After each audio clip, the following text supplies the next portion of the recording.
अस्सलाम वालेकुम नाज़रीन, मैं हूं अरसलान खोखर। आप देख रहे हैं प्रोग्राम प्ले फील्ड। कल का मैच मुझे ऐसा लगा एक टाइम पर जैसे बांग्लादेश ये मैच ले जाएगी। बांग्लादेश ने बॉलिंग भी अच्छी की, बहुत ज़्यादा तेज़ खेले अभिषेक शर्मा, लेकिन उसके बावजूद बांग्लादेश ने उनको 170 के अंदर 169 पर रिस्ट्रिक्ट किया। एक अच्छा टोटल था और मुश्किल पिच भी समझ लें, और कहीं कहीं पिच बड़ी फ्लैट थी जहाँ पर आप जोर मारेंगे वहाँ पर ये बॉल आपको टिकने नहीं देगी और बाउंड्री से बाहर जाएगी। यही सारे बार बार बोल रहे हैं। लेकिन भारत की टीम चूंकि एक अच्छी तगड़ी और ए कैटेगरी टीम है और बांग्लादेश ने भरपूर मैच खेला, लेकिन मुझे जो उम्मीद थी 75 रन जो बांग्लादेश ने चेज में की है, वो 75 रन ने नो डाउट एक टाइम पे भारत को मुश्किल में डाल दिया और लगा यूं शायद भारत के लिए ये मैच मुश्किल से मुश्किल तर होता चला जाएगा। लेकिन चूंकि भारत की टीम में एक्सपीरियंस मौजूद था और हमने देखा कि यादव हों, बुमराह हों, और बड़े ज़बरदस्त तरीके से वरुण को उन्होंने शुरू में बहुत ज़्यादा अटैक किया, लेकिन वरुण ने जो बाद में कमबैक किया बॉलिंग में वो भी बड़ा कमाल था, और यादव ने कमबैक किया वो भी बड़ा कमाल था। अब यहाँ पर बुमराह की मैं बात करूँ, पिछले मैच में बुमराह को बहुत ज़्यादा स्कोर पड़ा और बुमराह काफ़ी ज़्यादा शेक रहे पाकिस्तान के अगेंस्ट की मैं बात कर रहा हूँ। लेकिन एक अच्छा बॉलर वो होता है जिसके पास इतनी वैरायटी हो, जिसके पास इतना कॉन्फिडेंस हो, जिसके पास इतनी तजर्बे का इस्तेमाल करने की सलाहियत हो कि जब वो आकर दोबारा बॉल करे अगले मैच में तो अपनी पिछली गलतियों को ख़त्म करे, ओवरकम करे, आए और फिर दूसरी टीम को प्रेशराइज करे, और यही बुमराह ने किया। बहुत ज़बरदस्त बॉलिंग की, एक्सपेक्ट था मुझे उनसे। लेकिन जितना अच्छा बांग्लादेश खेल रही थी, सैफ जितना अच्छा खेल रहे थे और जिस तरह से वो चारों जानिब पिच के स्ट्रोक लगा रहे थे, देखकर बड़ा मज़ा आया। वो एक अच्छा और बड़ा बैट्समैन साबित हुआ। थोड़ी जल्दी कर दी। मुझे बांग्लादेश में एक चीज़ अच्छी भी लग रही है कि बांग्लादेश निडर क्रिकेट खेल रही है। अब वो बांग्लादेश उस तरह लग नहीं रही, उनका बल्ला नहीं रुक रहा था। अच्छा, ये समझने की बात है, बैस बॉल आपको मैचेस तो उन्होंने भी इतने नहीं जीते हैं बैस बॉल से, लेकिन उनके क्रिकेटिंग स्टाइल में और एशिया के क्रिकेटिंग स्टाइल में बहुत फ़र्क है। उनके बल्ला पकड़ने में, हमारे बैट पकड़ने में बहुत फ़र्क है। उनके बैट्समैन का फुटवर्क हमारे बैट्समैन के फुटवर्क से अलग है। और सेम फॉर इंडिया। इंडिया के बैट्समैन का अगर आप फुटवर्क चेक करें, इंडिया के बैट्समैन को अगर आप खेलता देखें, उन्होंने बहुत इंप्रूवमेंट की है। तो हमें भी ये चीज़ अब सीखनी है। हाँ, अच्छा खेले लेकिन बहुत छोटा स्कोर कर गए, हालांकि ये बहुत करीब जा सकता था मैच। बहुत सारी चीज़ें हैं। आज के मैच पर बात करेंगे। पाकिस्तान ने बांग्लादेश का सामना भी करना है। बांग्लादेश बहुत अच्छा खेली है, हम कैसे करेंगे, सिलेक्शन, बहुत सारे मसाइल, बड़े प्लेयर्स, नाम, एवरेजेस, इन सारी चीज़ों का आज बड़ा डिटेल डिस्कस करेंगे। साबिर हुसैन ने हमें ज्वाइन किया, हमारा रेगुलर पैनल भी हैं, क्रिकेट एक्सपर्ट भी हैं, हमारे स्टैट गुरु भी हैं, और मुबीन शाहिद ने भी आज हमें ज्वाइन किया। मुबीन शाहिद क्रिकेट एक्सपर्ट भी हैं, ख़ुद भी डोमेस्टिक क्रिकेट और डोमेस्टिक क्रिकेट की कोचिंग से लेके मेंटोरिंग, ये सारा कुछ कर रहे हैं। बड़े बड़े स्टार्स इन्हीं के क्लब से निकले और अभी भी आपको पाकिस्तान भर में खेलता देख रहे हैं। बहुत शुक्रिया दोनों हजरात का। साबिर, कल का मैच अच्छा रहा, और हाँ, अरफा फिरोज जकी ने भी हमें ज्वाइन कर लिया। अरफा पाकिस्तान में one of the finest sports journalist है और आज बहुत डिटेल डिस्कशन होगी। तो अरफा, थैंक यू सो मच, आपने भी ज्वाइन कर लिया हमें। पहले साबिर साहब, ज़रा कल के मैच पे थोड़ी सी बात ज़रूरी है। बड़ा अच्छा खेल रही थी बांग्लादेश, और मैं पहले बॉलिंग पे बात करूं, मुझे लगा था अभिषेक शर्मा जिस तरह स्ट्राइक कर रहे थे, बांग्लादेश शायद 200 रन बनवाए, लेकिन नो डाउट बांग्लादेश के बॉलर्स ने कंटेन किया स्कोर को, रोका, अपनी बॉल में इम्प्रूव किया, उसकी इम्प्रोवाइजेशन की और उनको 170 के अंदर रिस्ट्रिक्ट कर दिया। स्कोर बड़ा था लेकिन रिस्ट्रिक्ट किया। देखिए, बिल्कुल सही कहा आपने। सुपर 4 में जो है वो कहीं ना कहीं से साबित हो रहा है कि जो पहले 10 ओवर्स हैं, चाहे आप बैटिंग कर रहे हैं पहले या फिर आप चेस कर रहे हैं, तो उनकी जो यूटिलाइजेशन है वो कुछ ज़्यादा अच्छी होनी चाहिए और करनी भी चाहिए, और कुछ टीमों ने की भी। आपने देखा पाकिस्तान और इंडिया का मैच, जिस तरीके से पाकिस्तान ने 90+ स्कोर बनाया पहले 10 ओवर में, इसी तरह से इंडिया ने भी पहले 10 ओवर में स्कोर काफ़ी ठीक ठाक चेस करते हुए किया। पाकिस्तान ने आखिरी 10 ओवर में स्ट्रगल किया, 80 रन बनाए, 100+ हो सकते थे। इंडिया ने भी जो आखिरी जो उनका 10 ओवर से 8 ओवर से जिन्होंने चेस किया, तो उसमें भी स्ट्रगल किया उन्होंने। आर स्ट्रोफ की बॉलिंग थी, संजू सैमसन ने स्ट्रगल किया, उनके जो सेट बैट्समैन थे उन्होंने भी स्ट्रगल किया। इसी तरह से कल भी यही हुआ कि जो इंडिया की जो बैटिंग थी उन्होंने काफ़ी अच्छा स्टार्ट दिया। अब कहीं ना कहीं 2 ओवर काफ़ी अच्छे थे, लाइन और लेंथ काफ़ी अच्छी थी, मगर उन्होंने फिर अपनी वही बात है कि एक अच्छे शॉट्स के लिए फुटवर्क का इस्तेमाल किया। अभिषेक शर्मा के पास हर तरह के शॉट्स हैं। देखिए, हमने अपने कुछ जो हमारे कुछ प्लेयर्स उनको सीखना भी चाहिए। जितनी भी उनकी इंडिया के खिलाफ हमारे इख्तलाफात हो, मगर एक चीज़ हम क्रिकेटिंग के पॉइंट ऑफ व्यू से बात करें तो उनके जो शॉट सिलेक्शन थी वो काफ़ी अच्छी थी। बैकफुट पे चले गए थे मगर 2-3 विकेटें जो उनको अच्छी तरीके से मिल गई, अच्छा रनआउट उनको मिल गया, तो ये कुछ टर्निंग पॉइंट्स बनते हैं। मगर अगेन दाद देनी पड़ी कि बांग्लादेश की बॉलिंग की कि उन्होंने इनको रिस्ट्रिक्ट किया, अदरवाइज 190 प्लस अभिषेक के आउट होने के बाद भी स्कोर हो सकता था। इससे एक और चीज़ जाहिर होती है कि जो इंडिया की इस पूरे टूर्नामेंट में उस तरीके से मिडिल ऑर्डर पूरी तरीके से टेस्ट नहीं हुआ, तो ये एक अच्छा चांस होगा अगर पाकिस्तान पहुंचता है फाइनल में या फिर बांग्लादेश पहुंचता है फाइनल में, तो अगर इनके अभिषेक शर्मा और शुभमन गिल अगर वो आउट हो जाते हैं, सूर्या कुमार की जो फॉर्म है उन्होंने सिर्फ आई थिंक 91 प्लस स्कोर बनाया 12 से 15 इनिंग्स में, तो उनकी जो एवरेज है वो 12 की एवरेज है, तो इसके वो भी स्ट्रगल कर रहे हैं। वो भी सलमान अली आगा हो गए 2025 सलमान अली आगा के साथ कंपैरिजन नहीं बनता, मगर वो स्ट्रगल कर रहे हैं। तिलक वर्मा अभी यंग हैं, ठीक है, उनके पास अच्छे शॉट्स भी हैं, मिडिल ऑर्डर को थोड़ा सा सर्वाइव, मगर नए हैं, काफ़ी यंग हैं। संजू सैमसन की फॉर्म उन्होंने फेक 50 बनाई है ओमान के खिलाफ, मगर उस तरीके से फॉर्म नहीं, तो ये इनको पकड़ सकता है कोई भी टीम, चाहे पाकिस्तान हो या फिर बांग्लादेश हो। अगर आप इनके ओपनर्स को आउट कर ले, कोई आप एक ऐसी टेक्निक निकालें ताकि इनके ओपनर्स को पावर प्ले में आप आउट करते हैं, उसके बाद मिडिल ऑर्डर है वो स्ट्रगल, हार्दिक पांड्या ने भी स्ट्रगल किया, उनसे भी स्कोर नहीं हो रहा है, चाहे ओमान का मैच हो चाहे कल का मैच हो, तो उनके शॉट्स उस तरीके से नहीं लग रहे, तो एक अच्छा चांस बन सकता है फाइनल में जो भी टीम पहुंचती है। देखिए बैटिंग की बात करें, बांग्लादेश के पास चांस काफ़ी अच्छा था, उनको कुछ नहीं सिर्फ और सिर्फ पूरे ओवर खेलने थे, उन्होंने स्टार्ट अच्छा दिया, विकेटें कुछ उन्होंने आई थिंक यूजलेस शॉट्स खेली जिस तरीके से वो आउट हो गया, अदरवाइज जिस तरीके से बुमराह को उन्होंने खेला और वरुण चक्रवर्ती को 3 चौके मारे पहले स्टार्ट में अटैक किया, एग्जैक्टली अटैक किया उन्होंने, अटैक किया। देखिए उनके भी रन रेट ठीक ठाक चल रहा था, तो वही बात है कि थोड़ा सा इनएक्सपीरियंस खेलें, उनकी भी यंग टीम है, शायद कुछ सीनियर खिलाड़ी वहाँ पे होते, तमीम शाकिब या फिर मुशफिक रहीम की तरह, तो शायद ये जो स्कोर था ये 127 से 160 तक भी जा सकता, चेस हो सकता था। दाद देनी पड़ेगी सेफ की, उनका फुटवर्क इतना अच्छा नहीं है, लेकिन खेला बहुत अच्छा सर फुटवर्क। अच्छा, इस पे मैं जरा आपसे बात करूंगा क्योंकि आज मैंने ना अरफा मौजूद हैं, तो जरा सिलेक्शन पर बहुत डिटेल बात भी करनी है। अरफा, पहले कल का मैच जरा हम डिस्कस करते हैं। जिस तरह से बांग्लादेश इंडिया के खिलाफ स्टार्ट लिया, नो डाउट एक कॉन्फिडेंस, और बस थोड़ा सा मुझे लगा कि वो बेसबॉल क्रिकेट में थोड़ा फंस गए और बहुत ज़्यादा इंटेंट वाली बात उन्होंने भी सुन ली है, हालांकि उनकी इंटेंट बिल्कुल राइट थी, तेज़ खेल रहे थे, अच्छा खेल रहे। सैफ ने तो कमाल की बैटिंग की और नो डाउट उनके बॉलर्स को एक टाइम पे जब 75 रन हुए ना और इनके पास अच्छा मार्जिन था, मुझे लगा कि काफ़ी ग्रिप कर लेगा बांग्लादेश, लेकिन वही बात 10 ओवरों के बाद जो लूज करना शुरू किया, हमारे वाला प्रॉब्लम, फिर हाथ नहीं आया मैच उनके। बहुत बहुत शुक्रिया अरसलान। देखिए अरसलान, ये जो टीम्स है ना, जिम्बाब्वे, बांग्लादेश, अफगानिस्तान, आयरलैंड, ये अगर किसी बड़ी टीम को मैच हराती हैं तो ये उनके लिए कोई मैच जीतना नहीं होता, उनके लिए जो है वो वर्ल्ड कप जीतने के जो है वो ऑलमोस्ट होता है ऑल्टरनेट उनका।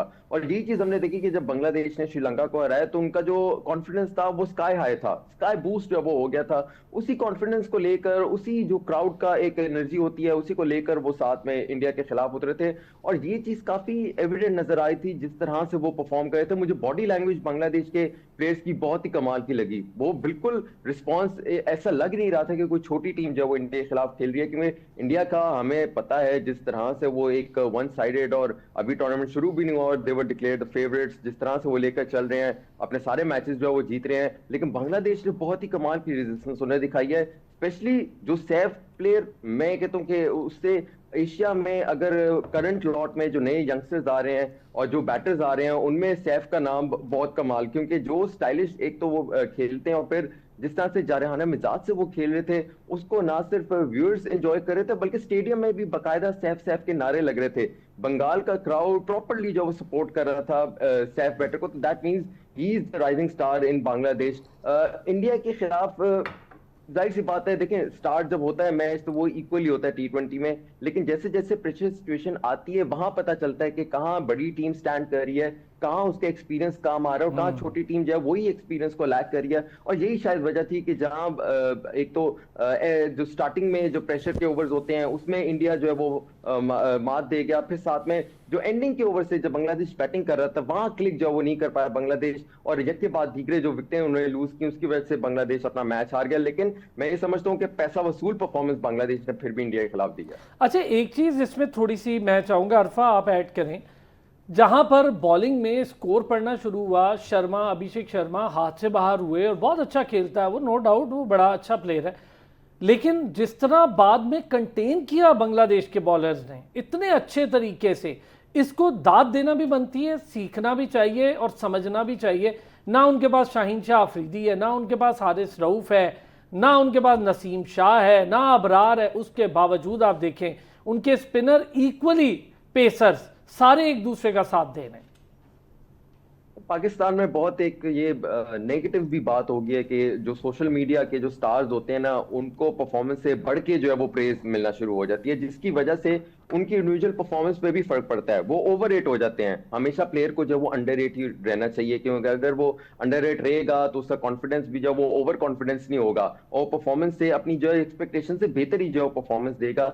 ये चीज शायद ये जो बांग्लादेश, अफगानिस्तान, छोटी टीमें हैं, इनके जब ये स्टार्स आते हैं तो इनकी तो सोशल मीडिया की इतनी वो स्टारडम तो होता नहीं है। ये तो सिर्फ पाकिस्तान और इंडिया में ही है कि स्टार्स जो है वो हमने सोशल मीडिया पे पहले बना देने होते हैं और उसके बाद जो है परफॉर्मेंस उससे निकलवानी होती है। ये चीज बांग्लादेश में शायद ये उनके लिए एक फायदेमंदी है कि जिस तरह से उनके जो बॉलर्स भी नए आए हैं, मैं एक्सपेक्ट बिल्कुल नहीं कर रहा था कि वो इतनी अच्छी परफॉर्मेंस देंगे गिल के खिलाफ और अभिषेक के खिलाफ। और जिस तरह की उनकी बैटिंग लाइनअप है, बहुत उन्होंने अच्छी परफॉर्मेंस दी है, स्पेशली जो डेथ के ओवर्स थे जहां उन्होंने कंटेन किया इंडिया को, जहां इंडिया का स्कोर जो 180 190 से भी प्लस जा रहा था, वहां बंगाल के जो बॉलर्स हैं उन्होंने कंटेन किया और अग्रीड वो उनको और जो है वो बहुत मिस अच्छा, किया। बहुत अच्छे तरीके से। मुबीन जरा मैच का अहाता पहले करें, फिर हम पाकिस्तान टीम पर आएंगे और आज के मैच पर भी आज बड़ी डिस्कशन है।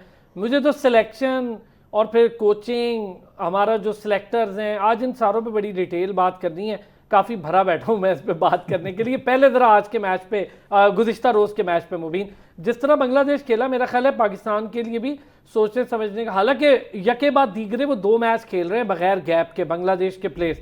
हमारे लिए गैप ज़रूर है, हमारे लिए ये ऑप्शन है कि हमें ज़रा सुकून है। जी हाँ, देखिए असलान भी मेरे ख्याल से जो मोटे क्रिकेट है उसमें हम जो प्री मैच कैलकुलेशंस कर लेते हैं वो भी ठीक है, अपनी जगह मैटर करती हैं। लेकिन ऑन द डे जो टीम अच्छा करती है, देखिए बांग्लादेश की हम बात करते हैं तो बांग्लादेश ने रिसेंटली पाकिस्तान की टीम को जो है वो T20 सीरीज में हराया था। और मेरे ख्याल से पिछले 6 महीने से 1 साल के अंदर जो बांग्लादेश की परफॉर्मेंस है काफ़ी अच्छी नज़र आ रही है।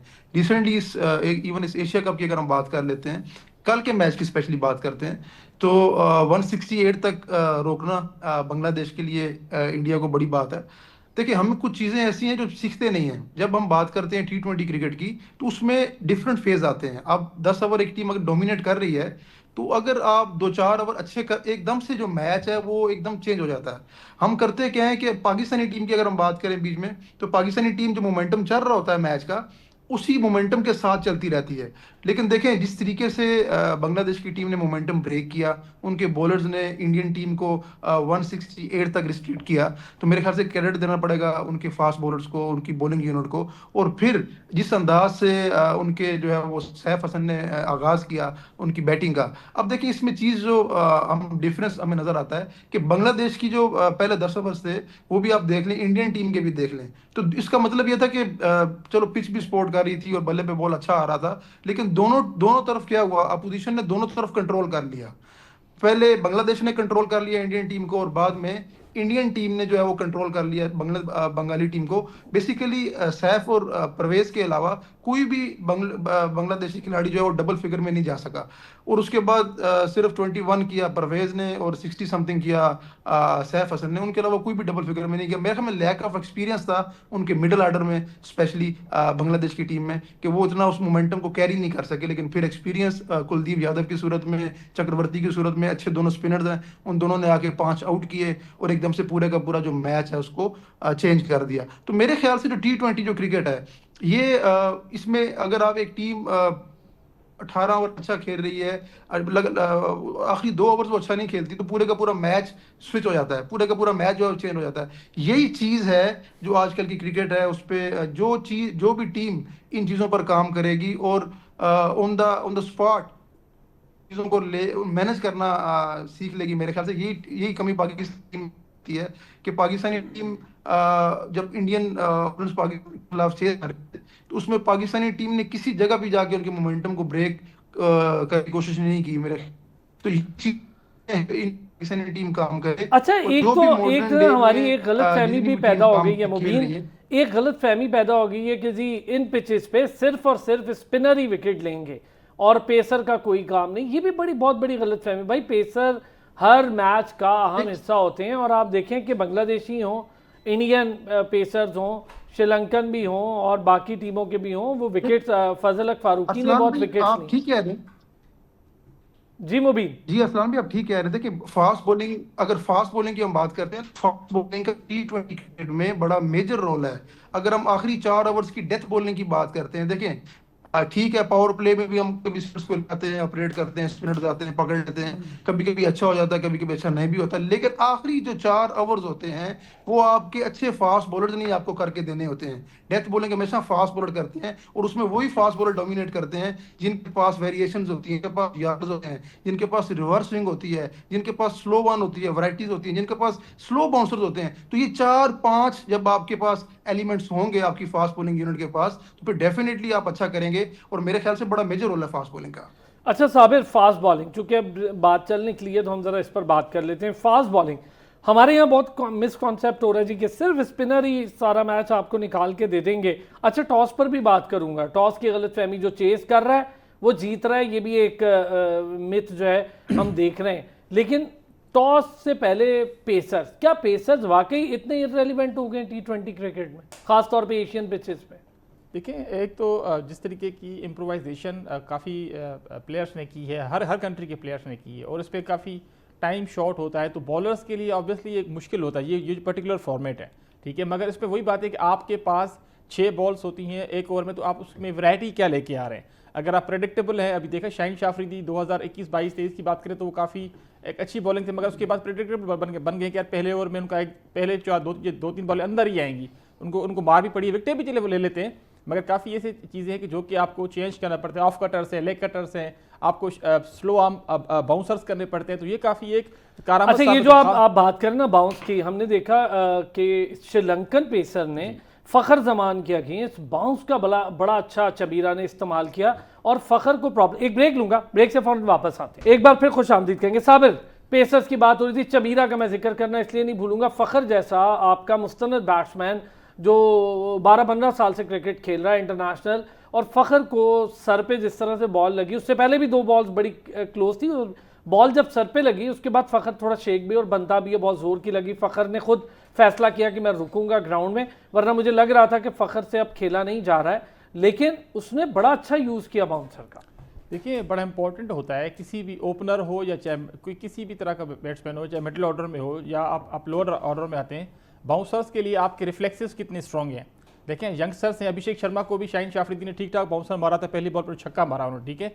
तो ये कुछ चीज़ें होती हैं कि आपके जितने रिफ्लेक्सेस अच्छे होंगे, आप जिस बॉल की लेंथ को आप पकड़ लेते हैं, तो वहाँ पे आपके पास चांस ज़्यादा होता है, या फिर आप डक कर सकते हैं, या फिर आप पुल और हुक शॉट्स खेल सकते हैं। तो एशियन जो हमारे बैट्समैन हैं, ना कि सिर्फ पाकिस्तान के बल्कि बांग्लादेश के हो, श्रीलंका के हो, इंडियंस ने भी स्ट्रगल किया है। बाउंसर्स पे हम लोग काफ़ी स्ट्रगल करते हैं, क्योंकि हमें देखिए इसीलिए प्रॉब्लम होता है कि जब हम सीनियर कंट्रीज़ में जाते हैं, साउथ अफ्रीका हो, इंग्लैंड हो, न्यूजीलैंड हो, ऑस्ट्रेलिया हो, तो वहाँ पे हमारे जितने भी एशियन बैट्समैन हैं वो सारे के सारे स्ट्रगल करते हैं। 2021 का जो एशिया कप था, जो हम पहला मैच हारे थे इंडिया के खिलाफ, 140 प्लस हमने स्कोर किया था, वहाँ पे देखिए हमारे 4 से 5 खिलाड़ी सारे बाउंसर्स पे आउट हुए थे। हार्दिक पांड्या ने हमें बाउंसर्स मारे थे। तो कहीं ना कहीं से वो देखें टीमें अपनी टैक्टिक्स बना के आती हैं आप अगेंस्ट, हर प्लेयर के अगेंस्ट। तो ये छोटी छोटी चीजें होती हैं जो कि हमारी टीम मैनेजमेंट को भी सोचना शाहीन हमारा बॉलर तो प्रिडिक्टेड हो गया। मैं इस पे आज बड़ी डिटेल बात करना चाहूंगा आप तीनों से। पहले अरफा, शाहीन को लेके थोड़ी सी बात करूंगा।